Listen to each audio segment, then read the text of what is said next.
Boa tarde, pessoal. Aqui é o Matheus. Eu e a Etienne vamos fazer um vídeo sobre os detalhes técnicos do nosso projeto. Começado da maneira como nós estamos obtendo a média, né? Essa média a gente está usando a mesma equação que o Eduardo descreveu no artigo, né? Onde multiplica uma leitura analógica feita pelo Arduino através do sensor LDR pelo Vout, que é uma variável que na verdade está armazenando o valor dos passos em que a gente está discretizando esse sinal analógico. Aqui nós temos o software e esse software usa as rotinas, basicamente rotinas de alguns loops e outras rotinas condicionais, né? E assim, ele basicamente implementa as funções do nosso display, que a princípio tem 3 telas. A tela Home, onde aguarda que o usuário aperte um botão. A segunda tela é a tela onde mostra as amostras sendo feitas, as médias sendo feitas, né? E a terceira tela, ele descreve cada amostra que foi feita em forma de bullets e que posteriormente a gente vai colocar num cartão SD em um formato TXT, né? Para poder ser processado por algum software, alguma coisa assim. O Donovan deve enviar um vídeo mais tarde com um detalhamento sobre esse funcionamento, né? Ok. A nossa caixa sofreu algumas modificações desde da versão do Eduardo para agora, a começar por esse aprimoramento no código. Nós fizemos um código para esse display, que é diferente do que o Eduardo estava usando, e também nós mudamos a dimensão da caixa, né? Tentando torná-la o mais portável possível. E assim, a princípio nós temos o Arduino, a protoboard aqui dentro e esses jumpers, mas posteriormente nós vamos fazer as PCIs e a caixa deve diminuir ainda mais de tamanho, de modo a cada vez tornar o mais portável possível. Outra coisa que vale a pena demonstrar é o suporte das cubetas, né? Nós colocamos o suporte da cubeta dessa forma aí, que está mostrando no vídeo, e assim, a princípio está configurado para colocar a cubeta com o nosso líquido, mas posteriormente nós vamos colocar 2 cubetas, uma com líquido padrão para poder fazer a calibragem, né? Através da comparação. Tá. Outro ponto importante é que nessa nova versão o display foi colocado lateralmente. Na versão que o Eduardo tinha feito, o display era colocado na tampa, né? E a própria gravidade ela contribuía para poder o display ser deslocado. Nós achamos melhor colocar assim. Fizemos esse corte na caixa lateralmente e posteriormente devemos usar algum material para poder vedar essas fendas, de modo a tornar o interior da caixa o mais escuro possível. No que diz respeito ao consumo do nosso sistema, nós temos a alimentação sendo feita pelo próprio Arduino, né, conectado numa entrada USB, que fornece por volta de 5 volts, o que é necessário para o Arduino, né? A corrente também que o Arduino consegue fornecer para os outros componentes é de 500 mA. Acreditamos que isso seja o suficiente, porque, por exemplo, cada componente discretizado, vamos começar com LED, ele tem um consumo de 30 mA de corrente e de 2 volts. O Arduino consegue fornecer isso, né, uma vez que ele fornece 500 mA, e o 2 volts também ele consegue fornecer, uma vez que ele recebe 5 volts de alimentação.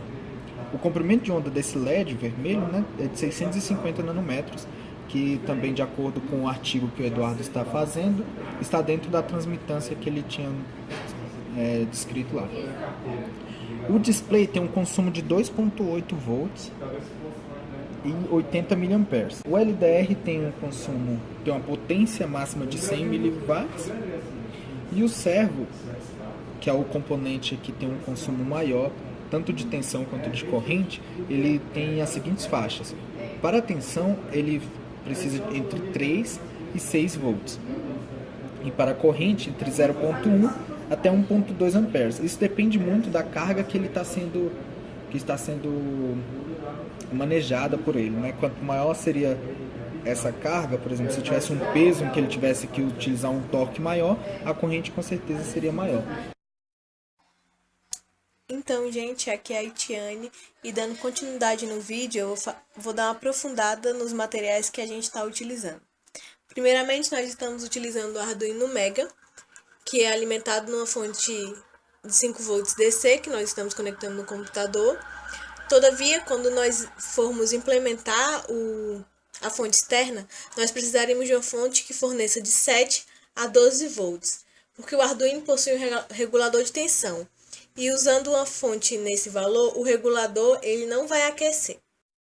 Nós estamos utilizando também um display, esse é o display TFT de 2,8 polegadas e ele é touchscreen usado em Arduino. Ele possui uma possibilidade de armazenamento para cartão de memória, o que é o que vamos precisar posteriormente quando a gente quiser armazenar os dados coletados do líquido, né? Nós também estamos utilizando um servomotor.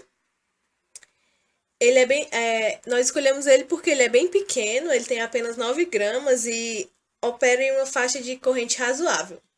Ele também é fácil de ser programado através do Arduino. Mas o motivo principal da escolha foi por conta do giro dele ser de 360 graus. E pela sua velocidade, porque ele faz 60 graus em 0,12 segundos.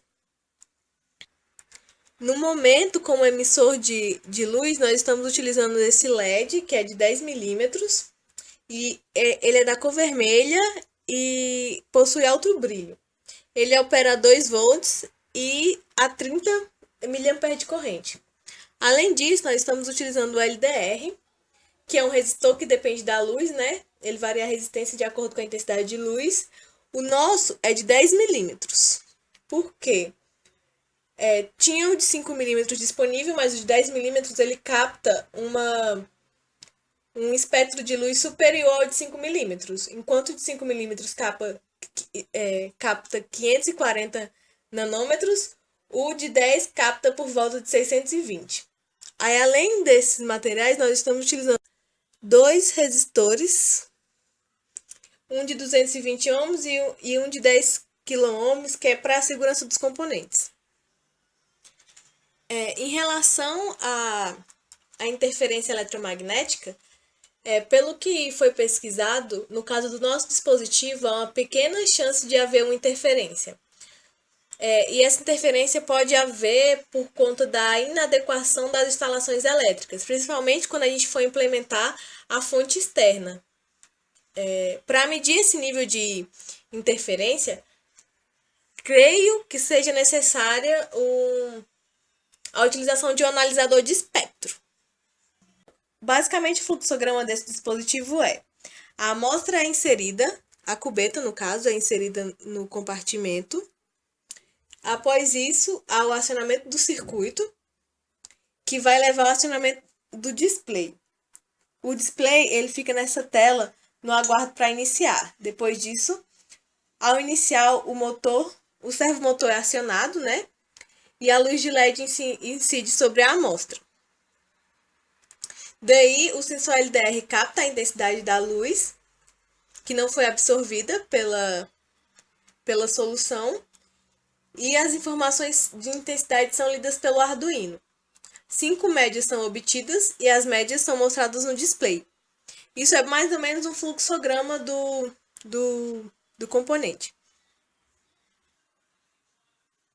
Havíamos feito um desenho, um esquemático da caixa, né? Que seria esse. Essa é a caixa, que seria a caixa por dentro, né? O Arduino ficaria aqui na parede da caixa, essas seriam as perfurações para os parafusos. Aqui são espaços para 2 cubetas, uma para o líquido dialisado e outra para a solução. Isso aqui seria para a fixação do motor servo. E a caixa, ela ficará fechada 2/3 permanente e futuramente a gente vai colocar um acionamento automático de um terço da caixa, né? Dessa forma, essa parte aqui seria a parte que seria fixada. E essa daqui seria que haveria o deslocamento. Então, vamos implementar o deslocamento automático da caixa. Da tampa da caixa, no caso. É isso aí, gente. Muito obrigada.